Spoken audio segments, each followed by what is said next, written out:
மலைக்கு பக்கத்துல ஒரு வானவில் குகை இருந்துச்சு.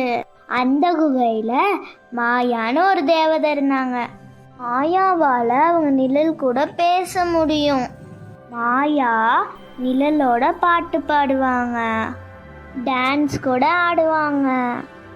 ஆனா அந்த நிழலுக்கு மாயாவை விட்டு தனியா இருக்கணும்னு ஆசை. ஒரு நாள் அந்த நிழல் மாயாவை விட்டு ஓடி போயிருச்சு. மாயா குகையெல்லாம் தேடினாங்க, ஆனா அந்த நிழல் எங்கேயுமே இல்லை.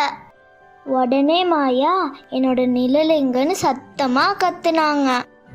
உன்னோட நிழல் குகையை தாண்டி ஓடி போயிருச்சுன்னு காத்து சொல்லுச்சு.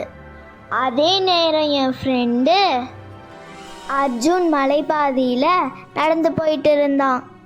அவன் கருப்பா ஒரு உருவம் போறத பார்த்தான். அவன் அந்த உருவம் பின்னாடியே ஓடுனான். ஆமா, அது மாயாவோட நிழல் தான். அந்த நிழல் ஒரு குளத்துக்கிட்ட போச்சு. திடீர்னு அது காணாம போயிருச்சு. அவன் என்ன பண்றதுன்னு தெரியாம வீட்டுக்கு திரும்பிட்டான். அந்த நேரத்துல மாயாவும் நிழலை தேடி அங்க வந்திருந்தாங்க. அர்ஜுன் கிட்ட என்னோட நிழலை பார்த்தியான்னு கேட்டாங்க. அர்ஜுனும் நடந்ததை எல்லாம் சொன்னான்.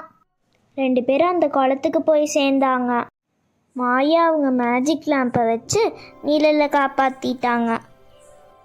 வெளியே வந்ததும் அந்த நிழல் சொல்லுச்சு, என்னை மன்னிச்சிடு மாயா, உன்னை விட்டு தனியாக வந்திருக்க கூடாதுன்னு நிழல் சொல்லுச்சு. மாயாவும் நிழல் கிடைச்சதுல ரொம்ப சந்தோஷப்பட்டாங்க. உதவி செஞ்ச அர்ஜுனுக்கு அந்த மேஜிக் லேம்பை பரிசா கொடுத்தாங்க.